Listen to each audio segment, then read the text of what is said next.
Hi, everyone. Welcome to another episode of the podcast. I am Tahfim, your host. And today I have here with me the founder and operator of Sauce Bros, Brother Redwan here. And Sauce Bros is a fan favorite pizzeria located in Plano, Texas, who are promoting Bangladesh through pizza.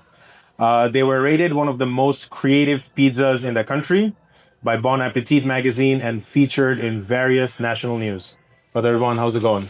I'm doing good, Alhamdulillah. Thanks for having me. This is a great initiative. Glad to be here. Thank you for taking the time and spending the time here with us.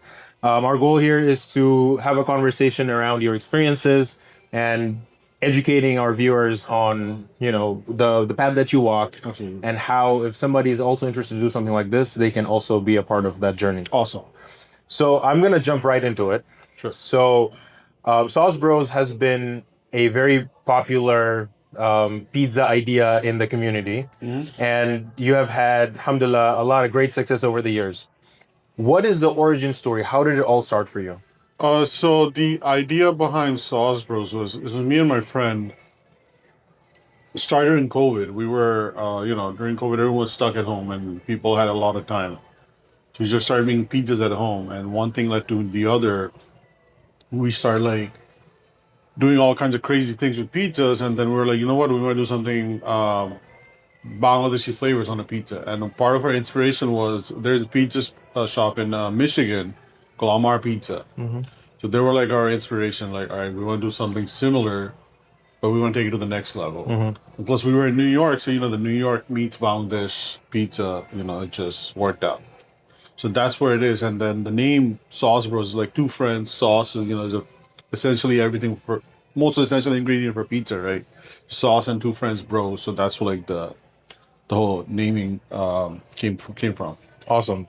And all the flavors that you guys introduced, how did you guys come up with these flavors? It's essentially things we like for the most part. Like, for example, the Naga pizza, right? Naga, being from Bangladesh, is a very popular chili, right? Right. And that Naga inspiration came from that pizzeria that I mentioned in Michigan. That's where I had it first. And my mind was blown. I was like, wow, you can do something like that. So we had our own spin to that Naga sauce, right?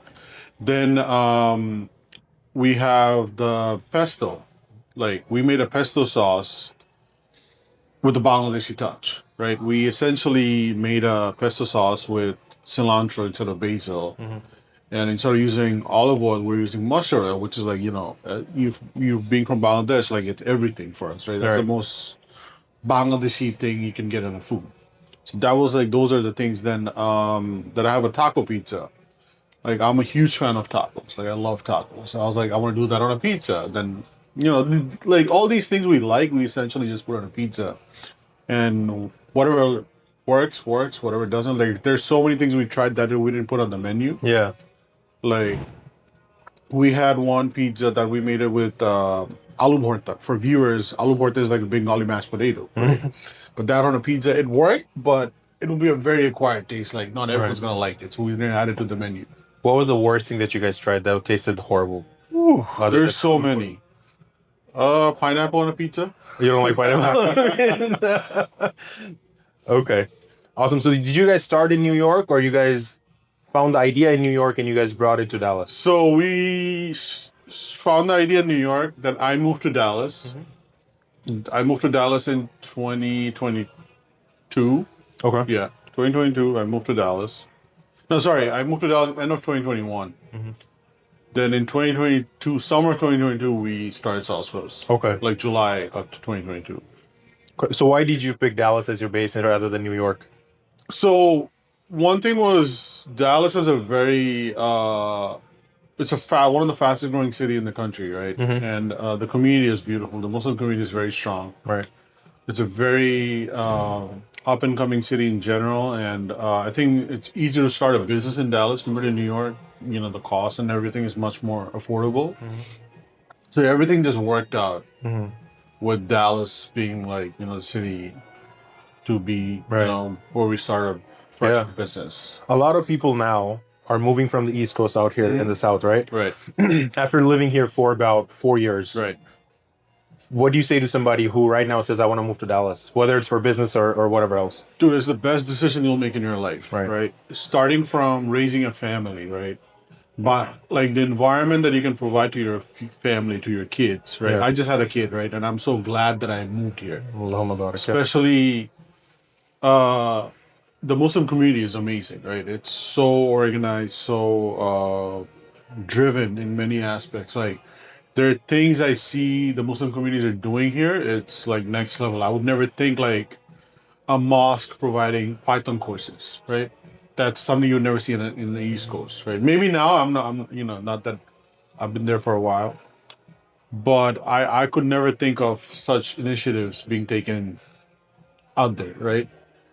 So I think that's a very big aspect. Plus, especially the focus on youth in Dallas, right? Right. The Muslim community, the youth is like a big focus, and that's rightfully so because that's the future, right? Right. The youth is what's gonna drive us, to the next level. They're Right. they'll be the face of our community, our culture, our religion, everything. Right? Innovation, leadership comes from Everything. the Yeah, yeah. Every aspect of it, right?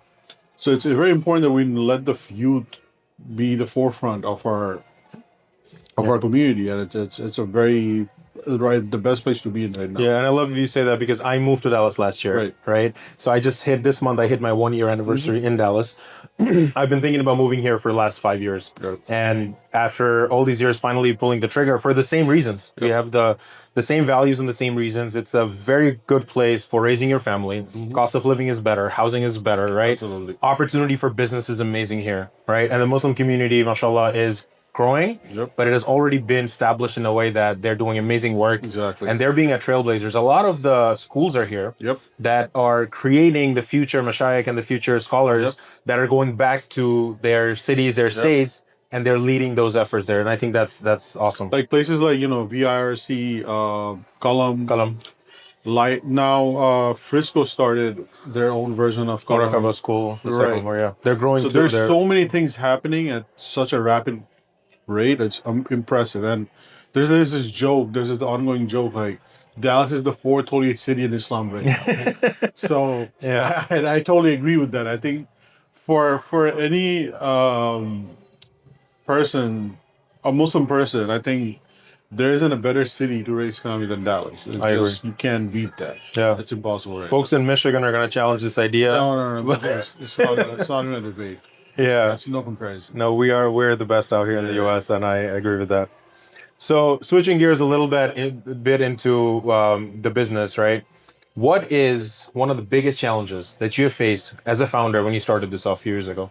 I think one of the biggest challenges, and I think that to any business, is not having any prior experience, right? Okay. Like I straight up jumped from a corporate life to a restaurant business, like two different universe, right? So there was no parallel like experiences that I could use over to one to the other, right? So understanding the business, like getting things like finding the right resources, for example, right? Finding like let's say finding the HVAC guy or finding like a plumber or like Vendors, right? Getting suppliers, all these things, right? It takes a lot of effort.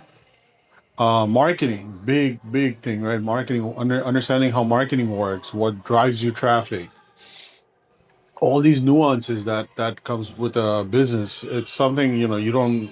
There's no book you can essentially read because there is no one book that you can read. nothing, because what works for me doesn't necessarily will work for you, right? That's right. So that's like a big learning curve for any business person in any field. I would say it's tough. I want to dig a little bit deeper into the transition. You said you came out of corporate and you came out here, right? Yeah. There are millions of people, if not more, out there that want to get out of this 9 to 5 hustle bustle. 100%. Everyone does. And they want to come out and work for themselves. Right. And they want to make their own schedule. Yep. They want to make their own money and not have to report to somebody. Yep. Also, especially being in a Muslim in the West, right? We want to take our time off in Friday. Yep. We want time off in Ramadan, Eid, all that stuff. Exactly. Was it for you jumping in the deep end, or did you transition yourself out? And what is your advice for somebody who is in corporate, trying to get out, starting a business? What does this process look like for you? I went all in. Okay. Like I didn't even try to transition. I just literally quit my job and just went all in. But One thing I would say that, and a lot of the folks they don't understand, when you're making that transition, right? And I think I was reading it somewhere, like one of the biggest drug in this world is a paycheck, right? The comfort of getting a paycheck is addictive, right? Like, and rightfully so, right? There's nothing wrong in that, right? Not a, that you get a certain amount of money every 2 weeks, and you based on that you do your budget, your lifestyle, and X, Y, and Z, right? When you're in a business, you can't expect that, right? You probably won't make money for the first 1 year. What do? There's nothing you can do, right? But that's how you grow as a person, as a business and everything, right? So one thing is that if you want to go start a business, go all in. Now I understand again, like I understand not everyone's in that financial situation to be in. I was able to do it, alhamdulillah, because I had a very good support system. My wife was a huge help for me. So I was able to do that. But for someone to start off, you have to understand that you're making a major life sacrifice, right? Like you're giving away your comfort and everything, starting from scratch. If you're ready to do that, then do it. If you're not ready to do that, don't do it. And there's nothing wrong in it. Right? Absolutely fine, right? And the other thing is, when you're a business owner now, a lot of folks, right? They're transitioning from a corporate job to a business owner, right? Right. When you're in a corporate environment, you're like this. You have this fancy title, like a VP or manager or what X, Y, and Z, right? And you think like, you know what? I want to be a CEO. And you're gonna have this title, a CEO, founder, whatever, right? Dude, when you're a business owner, you're the plumber. You're gonna clean the bathroom. You're gonna clean the kitchen. You're Right. gonna do everything, right? You're not a CEO. You're the employee. You're employee number one to your business, right? Or to your customer, right? If you have that mindset, then you'll be great. If you don't have that mindset, you want to have this fancy title, but you don't want to essentially grind it up, you're not gonna make it. I think number one lesson entrepreneurship teaches you is humility. Oh yeah, big time. And Big that's if you can humble yourself, you're not gonna be successful. If you don't have if you have your ego, it's not gonna work out. Did you have a backup plan when you took this leap? No, You just went for it? I just went for it. I had no backup. My thing was that I can always go back to my corporate work, right? It's always that option. Maybe I wouldn't get the position that I was in. Maybe I had to like step back like a year or two from where I was, but I can always go back to that position, like to that side of the world, right? But my thing was, if I had my business, if I can establish it, then that's my business, right? I'm my own boss, right? Yeah, the rest is history. You never have to look back. Yeah, like everything is. But I still think I'm not there where I want to be, because success is a very subjective, right? Yeah. Subjective thing. I don't think I'm there where I want to be. But do you think you'll ever feel like you, as an entrepreneur, this is something I see a lot. People always say, I'm never want to be. When you get to the next level, you want to go to the next level. Do you ever feel like you'll feel like, I'm there, this is it? No. Yes and no. So for me, like, I have these milestones in my head. Once I reach that, and I know when I reach that, I'll be happy with it. Okay. So, but it's always good to shoot for the moon, right? Because that's how you drive yourself to do better. So you cannot slack off, right? So, but yeah, I'll be satisfied. I know what's my ceiling, I guess, or comfort zone where you're like, I'm good. I'm good. Yeah. Once I reach that, like, I'm not trying to be like Jeff Bezos, right? I'm not trying to be making billions of dollars, right? I want to be a person that can inspire the next generation. That would be my biggest achievement, right?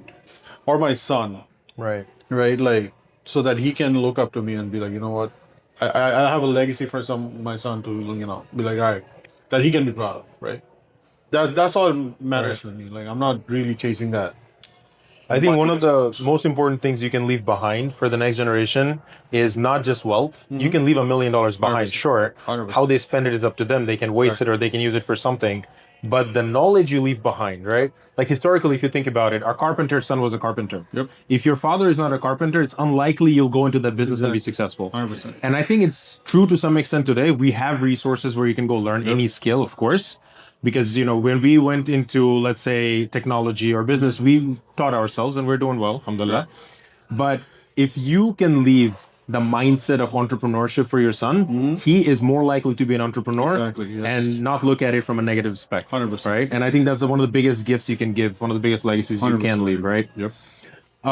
What is one of the biggest lessons you think you have learned compared to, let's say, 5 years ago? What would Radwan 5 years ago think versus now? And what lesson brought you to this point? Well, I mean, I think being disciplined is a big. I think it's very important, right? Especially when you're in your business, Yeah. you have to be very disciplined, right? I don't think there's a lot of room for you to slack off, Okay. right? I think that's for sure. Like, especially again, like I was gonna refer to my corporate life, right? In a corporate environment, you can you have these deadlines, right? But you know that you're not gonna use the whole week. You can literally finish it in like 2 hours and say that I spent the whole week, right? When you know in business, you have to work the whole 7 days to get to the position you want to be in, right? Or get the results you want to. It's a lot harder to be, in your own business to make things happen versus in a corporate thing, right? So I think having that discipline, that mindset, uh, to understand that what it takes to, get things done. It's something I have over the years understood a lot better. I think that's something definitely, and Is there a particular habit you had to give away or give up or start? uh, I think. No, I mean, honestly, for me, I've been always pretty. Discipline. No, I wouldn't say disciplined, but yeah, I'm pretty like stubborn in certain things. Okay. Like if I want to do something, I do it. You set your mind to something you achieve. Yeah, I go all in for Right. it. Like one thing I live by, and I hope my son has that mindset too. Like, I don't like having regrets. Right. Right. So my thing is, if I want to do something, I'll do it. Doesn't matter what the outcome is. Right. I could fail, that's fine, but I can have the satisfaction that I tried, I failed, and that's okay to fail. There's nothing wrong in failing, right? That's how you learn. I think failure teaches you more than success, right? So I think that's one thing I have always lived by, and I still try to maintain that. Yeah. So I think that's definitely something. Yeah, and I think if we take one thing out of this podcast today, I think that will be one of the very highlights. Is like a lot of people, you have this false sense of security, whether it be your paycheck, whether it be, okay, I have something going on in the back. We are not safe from anything, right? I think right now, looking at the American economy, we can say that as well. A lot of people have been working for 20, 30, 40 years in their jobs thinking, I have a safety net. There's no such thing. Yes. You would rather try something out and build something for yourself than have a false sense of security, 100%. and everything goes south when you're, let's say, closer to retirement or you're at the age when it's harder to look back. Like going back to that point, like this was back in 2017. I joined this big company, like one of the Fortune companies, right? And all of a sudden, I have one of my coworkers, and they've been in this company for almost 15 years at that point. I had a meeting with that person, let's say around like 11:30 in the morning, right before lunch. And all of a sudden, we get this email, like within our organization, that it's an emergency meeting. The VP is going to meet with us, right? We go into the conference room. The person got fired, right? That's when it hit me. I'm like, oh man, this is next level, right? Literally, I was having this meeting with this person like at 11:30. By 12 o'clock, this person's gone from the company, right? Right. So that sense of security, that's one thing hit me very hard. I was like, this is something I can't do for too long because there's no. For you, at the end of the day, it doesn't matter how loyal you are to the company. For them, you're just a headcount. You can always be replaced, right? Just a number. It's just a number. So you're gonna, if they don't need you, they'll just show you the door, Right. like that. It doesn't matter how much money you earn for them, how much, what you have done for them. It does not matter. So that was definitely like one of those things in like it's life changing moments. Right. That's when I was like I want to do something for myself, and that has to work, or else I Right. have to be back in this rat race. where there's nothing. Right. Nobody cares who you are or how much money you make or what you have done for the team or the company. It's irrelevant. Right. Right. So let's switch gears a little bit again. We spoke in the beginning that one of the things you had to learn when you started was marketing, Right. right? And Sauce Bros has done very well marketing all around. You guys have been in multiple news channels, news, magazines, etc. What is the most effective marketing strategy that you used that worked for you? And what are some things you tried that didn't work for you? So the biggest marketing is obviously word of mouth, right? You can't beat that. That's like the number one marketing tactic by far, right? But for anyone that's starting a business, especially that's customer facing or like the B2C environment, right? Google is your biggest friend. You have to invest in Google search. It like you don't understand, like, so when I first opened, right, I was like, you know what, I'm doing all these cool social media things. I was active on Instagram. I had all these influencers creating these reels, all these social media posts, and all that stuff, right? But I wasn't getting the business I was looking for. So then this was, I think, about 7 or 8 months into my business. I switched my website company, like, and part of the package was that they were gonna help me improve my SEO, right? And for SEO, it takes about 6 months to Optimize it. optimize it. It's not a 1 day process, right?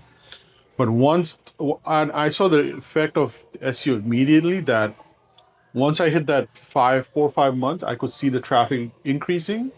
And I would ask people, hey, how did you find us? How did you find us? Oh, I just Googled. Google. I just Googled, right?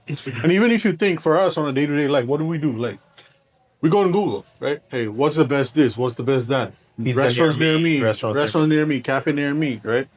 Everything's Google, right? Like anything, like doctors, plumbers, anything you can think of, we go. Google is our first point of contact, right? Yeah. So Google is everything, right? Like if I knew that, like, I would have done that from day one. And once I figured that out, right? So where I was living at that time, there were a few big brands that opened up. Like once I figured that Google thing out, so what they would do is, let's say you lock in a location. Let's say this space, right? You're gonna do a restaurant here, and they have locked in the location 6 months before they open the day. They get that thing registered in Google Maps immediately. The day they sign the lease, it's locked in right away. They put it on Google Maps because by the time they open, they're already ranking high. They already started working on the search, ranking from day one. So that's one thing I tell everyone now. Whereas in any business, like, dude, the one moment you know that you have signed the lease on your spot or you have the location ready, start spending money on Google. That's gonna drive you traffic. Ignore everything else, like Yelp, Facebook, Instagram, TikTok, whatever. Those are important. Not saying those are not important. Google's everything. So if you can get Google right, you'll be fine. That's just how it is. And is that something just for brick and mortar stores, or are you talking about, like, let's say, service-based businesses, online businesses as well? Anything. Like, look, if you're looking for cleaning services, Right. Contractors. Because let's say someone like me or you, right? We moved into Dallas. We don't know anyone. We don't have enough friends. No, what do? We go on Google, right? We we Google, like, a plumbing near me, or like you want to get TV installed, right? I don't know. Handyman, Right? Yeah. Anything. You go on Google, find people that can do it for you, right? So Google is like the most important Google is your best friend, huh? best friend. Yeah, 100%. And things that failed for me would be, I mean, thing is, marketing is such a Trial and error thing, right? Yeah. There's no, like, one thing can work for you now, it won't work for you the next time. So I've tried, like, giving out flyers, right? That doesn't work. Okay. It's a very old school way of doing marketing, right? It may, like, and so one of the thing is that when I was in corporate America, I was in marketing analytics. So I had knowledge of what are the tactics that's gonna work, and I can give you the numbers, Yeah. like the conversion numbers. Let's say if you do flyers or like direct mail, right? Those Direct mail. Yeah, like those letters you get on your mail from banks and credit cards, right? Usually those will get you like a 1% conversion, Okay. right? If you get a 2% conversion, you killed it, right? Versus on an email marketing, you'll get about 3 to 4% conversion, Mm-hmm. right? Versus 4 times. Google Maps, you'll probably get close to 10% conversion, right?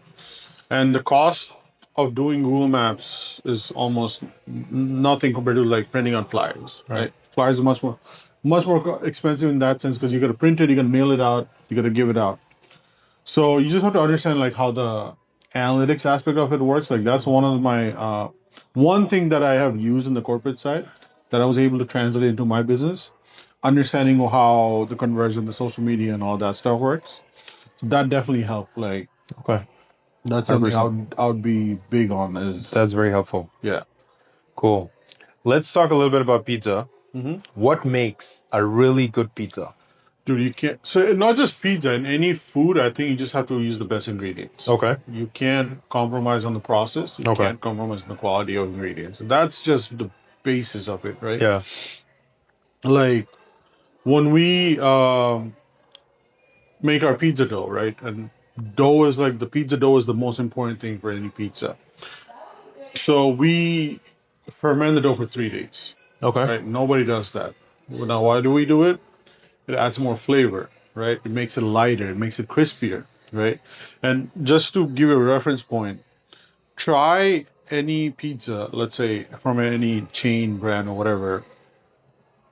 Their dough is it's essentially a frozen dough or like a same day dough versus have any restaurant that ferments a dough for like a day or even like 3 days.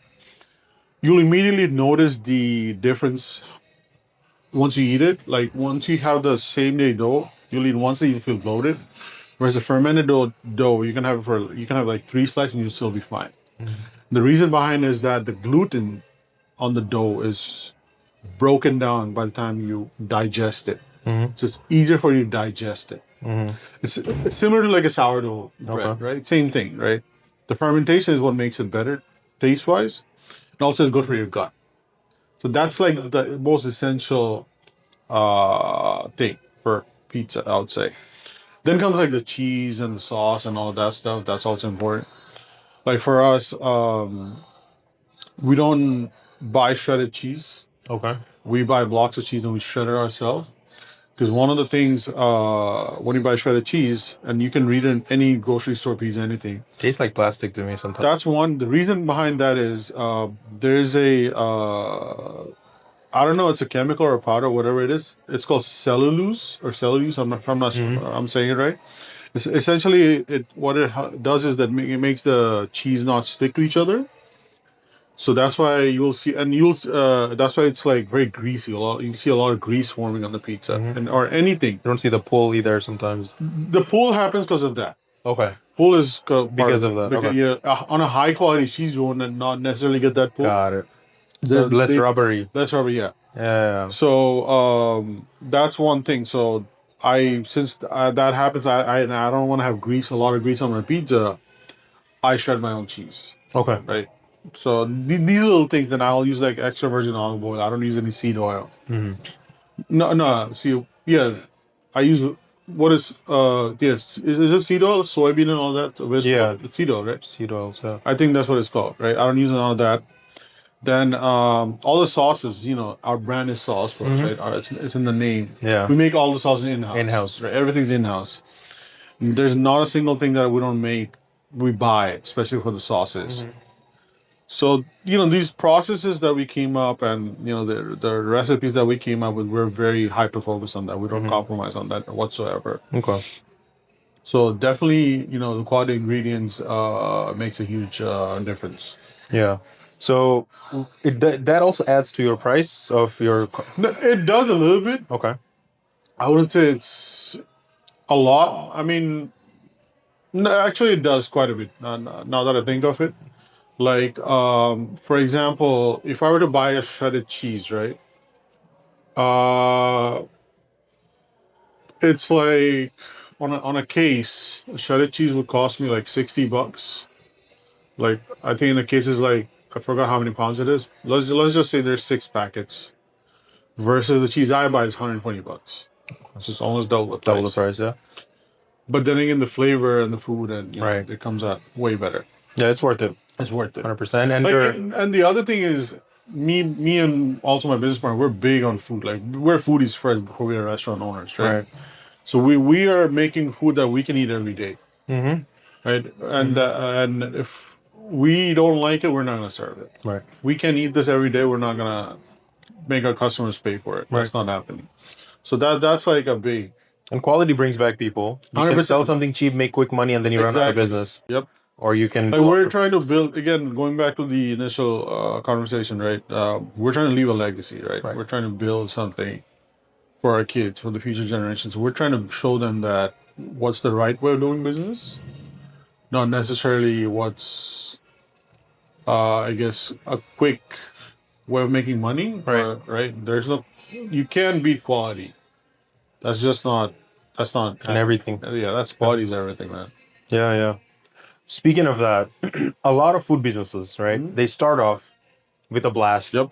A lot of customers line out of the door, high quality product. Within a few months, the quality drops. And for the most part, that's because they're trying to save some money, increase their margin, right? And then either they get stagnant, go out of business, or they continue with the low quality, right? This is something we haven't seen with you guys. You have been consistently high quality. That's why you guys are successful, alhamdulillah. How are you able to maintain your quality consistently over all these years? So there's few things, right? Yeah. The first thing is a lot of the restaurant owners that you see, that's especially I would say in the Desi community, they're not essentially entrepreneurs or business owners. No, not that. Like when you get in the food business, you have to understand food, how food works, how flavor works, right? Right.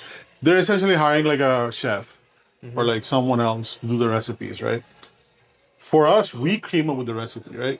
So we know how the recipe works, right? For example, you come in, you're a person that have never cooked in anything in your life, right? Then you hire me as a chef, right? I set up the whole business, I mean the whole recipe and everything, right? The next day I leave. Obviously, you wouldn't know how to make what I make, right? You don't understand my technique, right? Because you never cooked in your life, right? So obviously your quality is gonna go down, right? That's just inevitable, and that's almost, I would say, like 70-80% of the time. Taste will change also. Taste will, yeah, because you might know the recipe, right? You probably have written it down somewhere, but you don't know how to cook it, right? There's a way of doing things, right? So that's like the number one factor by far. Like everyone's like, oh, and they have the chef, then goes away, the quality drops, everything's bad. And the second thing is, one thing with restaurant owners, again, going back to the whole Desi community, they always try to think that, if I start off selling something cheap, if I have a low price, people will come in, right? But selling it cheap is your road to going out of business, right? Because you're not giving yourself enough room for making adjustments to your prices. You're just doing it because you want people to get in the door, right? But once you are in the business and you realize, oh man, my cost is high. Now what do? I have to increase the price. When you increase the price, people are like, oh, this was $5. Now why are you charging me $10? Right? It's just the mindset of how you set the expectations. So one thing we very consciously did from day one, we priced ourselves very high from day one. It's not that we did it on purpose, because obviously I just told you, like, the pricing is quality over product, right? So we made, because when we opened, right, this was 2022, things were still not bad as what it is right now, right? But we kind of forecasted it in a way that the economy is only going to go worse from here, given how the interest rates were going up. We factored that into our pricing model, and we priced ourselves according to the fact that we don't have to make adjustments to our prices every few months, right? So what happened was, at the beginning, dude, people were messaging me and cursing me out. I still have those messages, right? Like, oh, you guys are this, that, because you guys were, because you're saying selling halal, you guys are charging X amount of money. But again, I'm backing it with the quality, and I have this policy: if you don't like my food, don't pay for it. Mm-hmm. I have no problem giving you that money back. And I completely understand that not everyone's gonna like my food, but Alhamdulillah, I would say I have almost like a 90% attention, Mm-hmm. right? Whoever had our pizza, they'll always come back, or they'll Right. refer someone else to come. So that's like a very conscious decision we made from day one, right? And the other thing was the process, right? SOPs. So this is my partner who's very good at it. He came up with these SOPs. That's very easy to understand and replicate. Replicate. And over the years, we have obviously fine tuned it more. So we figured out what works and what doesn't work. Mm-hmm. Now it's at a point where if you come to my store tomorrow and start working, it'll come out the same, exactly the same. There's no changes in the quality of Mm-hmm. our product. So those are like the, I think, key things for anyone to get into the business, understand how to make it work. Because at the end of the day, when you start a business, you don't want to be there 24/7. Right. Obviously, you have to be there when the business is starting up, but the idea is that you bring it to a point where you don't have to be there. Right. And that's where I am right now, alhamdulillah. And Alhamdulillah. I'm never at my store anymore. Like I go there maybe once a week. I'll see everything's working fine, and that's it. And also, you have to trust your employees. You gotta let them work, Empower them with the. empower them, right? Like I have told my employees, like, guys, do whatever you guys want to do, right? Like, and the one thing, and this is something when I was a employee myself, I used to hate micromanagements, right? I hate micromanagement, and I think this is a very Desi thing. Like Desi owners, like, oh, why aren't you doing this? Why aren't you doing that? Like, if the business store is slow or anything is slow, it's not their fault. Right. That's you as a business owner failed to drive business that day. That's not their fault. Right. They're just sitting there doing nothing. Right. So I've told my employees, like, listen, if someone's ordering something, make the best product possible. But if there's no work to do whatever you guys want. I don't care. Like, watch Netflix, do your homework, hang out with your friends if you want. Bring your friends over and hang out. I don't care. But when there's something to do, get it done. Right. Do it the best way possible, and just do. That's it. That's all I want. So, and they've been very good. My employees are very good. I have a great team, and Yeah. I'm very thankful that they're able to deliver day in day out consistently, right? Yeah.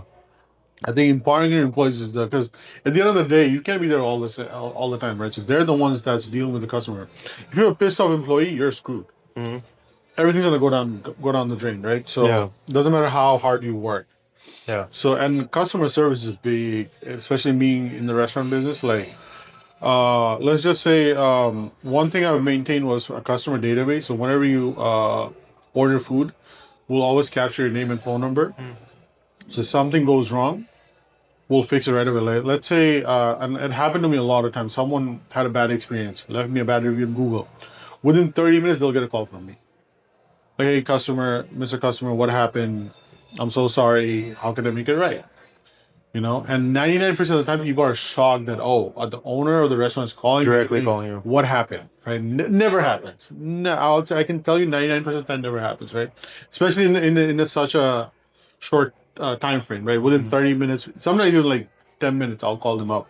Hey, Mr. I'm so sorry. Let me make this right. Give me another chance. You know, I'll refund you the money. I'll make you some pizzas on the house and whatever it takes to make it right. Like, even sometimes we had a situation, like, especially when we were rated as one of the best pizzas in the country. We had like lines on the door. It was out of control, right? What do I do? There's nothing I can do, right? We weren't ready for that kind of rush. So we would just give out like free drinks, free food, like, bro, like, just take it.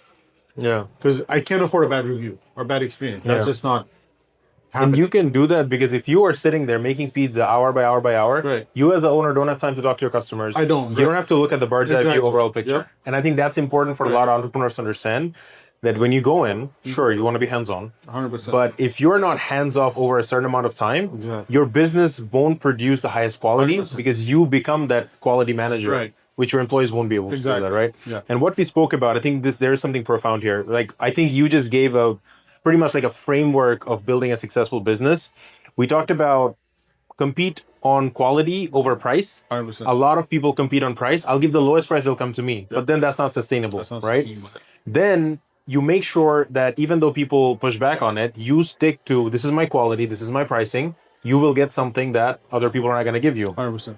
And there is a set of clients that will come to you for quality, and they want to pay for quality, right? And you are providing that to them. Then we talked about empowering the employees, right? You can't always be there. You have to be hands off. Let them do their thing. As long as look at the results, not just the actions.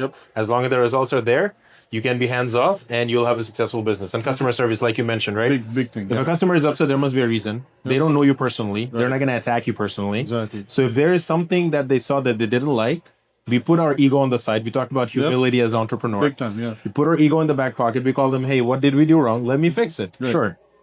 And I think this is a profound, when we talk about like, a lot of people say, how do I make a business successful? I think this is a very good point of how they can really use this infrastructure to make the business successful, right? Cool. So what can we expect? I know we talked about where you guys started from, where you guys are right now. What can we expect from Sauce Bros in the next few months or next few years? Where are you guys headed? We definitely want to grow more. We're still in that, I think, growth phase. We had plans to expand our locations, but given the current economy situation, it's not the best time. So we're still actively looking to open up our next location.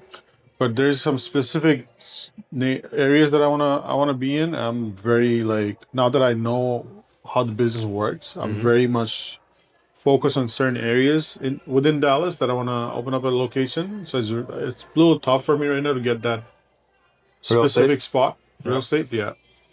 There will be new flavors adding. We'll be adding new menu items very soon. I'm working on it.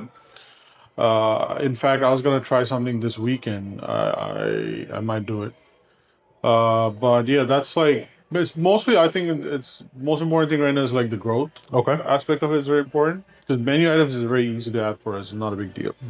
But yeah, definitely more and more locations and keep growing.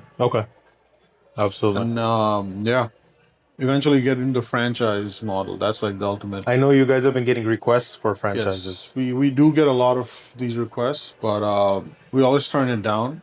Because one thing is that everyone thinks that opening a franchise location would give them that freedom from the corporate world. At the end of the day, we're not McDonald's, right? We're not going to guarantee you anything. Right.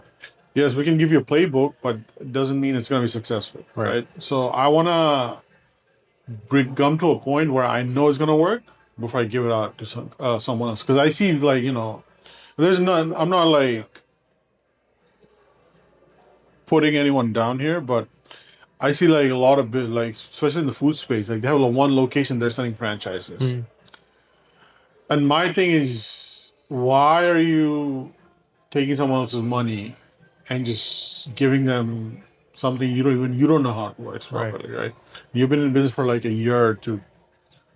Right? You're not, again, going to my point, you're not McDonald's. Nobody knows who you are. Maybe in the city where you started, people know you, but let's just say, even right now, let's say if I give Sauce Bros to a guy in New York, nobody knows what Sauce Bros in New York. I would be in any other pizza shop, right? People will think it's some pizza shop that just started in New York, right? So that's my thing. I want to be an established brand where people know me immediately. That's the whole value of starting a franchise. There's the brand recognition, right? I want to be in that position where I can immediately drive traffic. Once they know, oh, this is Sauce Bros. All right, I know I'm going to get great pizza. Let's just go there. Yeah. That's where I want to be before I start selling franchises to other people. And once you do that, let's say you give somebody your franchise, right?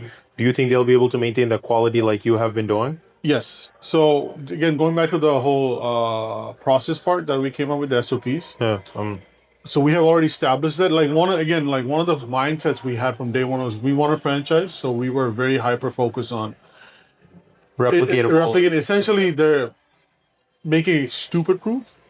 Right. Where there's no room for mistakes. Yeah. So eventually, yeah, that's the Go. Okay. Yeah. So if you had to start all over again from the beginning, what would you do differently this time? Oh, there's so many things, right? First is Google, Okay. right? Start ahead of Yeah, time. yeah, yeah. That's like so important, so important. Google is like the biggest thing. Mhm. Then I think location would have been a little bit more thing. Right. I would have spent a little bit more time on Researching location. researching the location a little better. I think other than that, I think we did okay Okay. as first time business owners. But I think I can't emphasize enough how important Google was. Mhm. Like it is so important to have Google search to get it right from day one. Okay. I would spend all kind everything. I put every dollar in Google In if I could. Google. Yeah, Very interesting. marketing Google. Yeah, Google is absolutely everything. Cool. Awesome. I think that's also a big takeaway Yep. because, a lot of people, when they think marketing, they think of flyers, Hmm. they think of just running ads, etc. So I think having Google SEO in It's place is very important. everything, anything. 100%. I'll ask you one last question, then I'll let you go, right? I know we talked about it a little bit throughout here and there, a little bit about like legacy and stuff like that. But this is a question I love asking a lot of people that I come across, even in my personal life, right? All great things come to an end, Hmm. including our lives, Yep. right? We don't leave anything behind except for our legacy or our knowledge or some things that are of value, right? Right. When it's all said and done, Hmm. how do you want to be remembered? What will be your legacy? Uh, I think I want to be someone. I want to remember as someone that I was hopefully I was able to inspire some people. Someone, at least one person that I could inspire. Yeah. Um, I mean, it's gonna sound like very generic, I guess. Hardworking and all Mm. that stuff. But I think being a good person is very important, right? Especially now that I have a son. Like I always think, like, what would my son think? Like, I just want to be a good father. I guess that's like would be the biggest thing for me. Like, Mhm. make sure so I can to be someone that can my son look up to. Right. I think that's all that matters. I don't care what the world thinks about me. Yeah. If my son thinks that I was a good father to him, inspiring, I was able to inspire him to do something in life. I think that I'll be the happiest person ever. Yeah. Like, forget about the legacy and everything else. Yeah. It doesn't really matter. And I think you have a good start there, right? Your son can look up to somebody who started a business honestly Mm-hmm. and runs a business, stands his ground, Yep. and is continuing to stick to the journey he set out to without letting people decide what direction you should move towards, right? Right. You're standing on honest business, halal business. You're standing 100%. on your quality, and knowing you, I know you are a man of honor, and you stand by your word, right? Yep. And I think that's a beautiful answer. I Yeah, love I that. think another thing to add to that is like, especially in our Bangladeshi or Desi culture, right? Especially in our parents' generation, like there's a big focus in thinking what will people think, right? I think that's one thing I think I hope, and I know there's some people that have seen that, like people that are close to me and close enough to me, they know about that. That don't listen to what people say, right? Right. Just do whatever you want to do. Like at the end of the day, it's your life. You're the only one if you're not doing anything bad, Right. you're doing something like that's gonna make you as a better person, regardless of what the outcome is. Yeah. There's no wrong, right? Just ignore the noise, do whatever you want, Yeah. and you'll be successful. Because at the end of the day, it's something you're doing from your heart, Right. right? You can't beat that. If you Like believe in it, do there it. there'll always be people that will hate on you for whatever reason, and they'll just try to like bring you down. Yeah. Just don't get distracted. And I know for a fact there are certain people that's close to me that've seen that, and I've been trying to tell them to like follow that, like just ignore the noise, stick to whatever you set out to do, and you will find success. Yeah. Just don't get distracted. Stick to what you started, and you'll be fine. First they'll doubt you, then they'll hate you, Oh then yeah, they'll want to be you. yeah, yeah. They'll be that's exactly how it works, right? Yeah. They'll that's how it works. Like they'll be like, oh yeah, I always believed in you. No, you didn't. Like Yeah. You did not. Leave. I remember when you were talking me, talking Yeah. crap about me, but that's how life. That's when you know when you made it. When the hater Yeah, starts exactly. loving you and Yep. they want to be you, that's when you knew you made it. Even like, and I think that's part of the whole scarcity mindset from what that's something what our parents grew up with, right? They grew up in a time where things were very different. It was very tough, right? They had limited resources, and we didn't have that. They grew up post-war. Yeah, exactly. Yeah. They post everything, right? So it was a different mindset. Like even for me, when I started my business, I starting my business, my parents were like, "Oh, why do you want to do this? Get a job, work your You already have a job. You're doing so well. You're making so much money, and this and that. You're giving up everything. You're married. You have a lot. You're gonna have kids. We have all these dreams. It's great to, and I think that something also goes in Islam, right? You want to fulfill your parents' dreams and be. I don't know how true or inaccurate that might be, but to fulfill their rights. But your right. dreams are your dreams. Your dreams are your dreams. Right? Yeah. If you can be happy as a person, you can never make anyone else around you happy, right? So it's important to be selfish at times, because once you reach to the point where you're happy, you can make everyone else around you happy, right? But if you're trying to make everyone else happy, not you being miserable, you'll never be happy. You'll never be successful. That's just how it works. You can't pour from empty cup. For a temporary moment where you're going to disappoint certain people, you can essentially give them a lifetime of happiness, right? So you got to look at the longer bigger picture, right? Have that long-term mindset of and your success drives your family's success. Exactly. We, as the men in the family, as the leaders of our family, sometimes people don't see our vision, but when it's all said and done, they benefit from it and they appreciate it at that point. So that's one thing people need to understand. That, like, and I think a lot of immigrant kids, they have that mindset. Oh, my mom worked so hard for me. There's this guilt that works within them, right? And it's okay to have that guilt. There's nothing wrong in it. But you also have to understand, like, sometimes you have to be selfish for you to get to a certain stage in life. Once you reach that point in life, everything will click. But that journey is the hardest thing, right? So it's not the destination, it's the journey. I think it's a Kobe Bryant quote, right?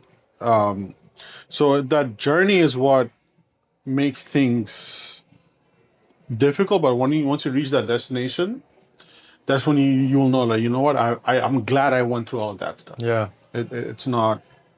I didn't compromise on my journey. I guess that's very important. I love that. And I think this is a great point to end the podcast in a great note.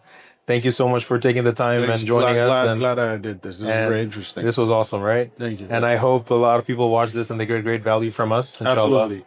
And if anyone wants to reach out to me, like, please DM me on my business page. Yeah, I'll put the links and everything. Anything I try to, like, I don't hide anything. I give out all every information that except for my recipe.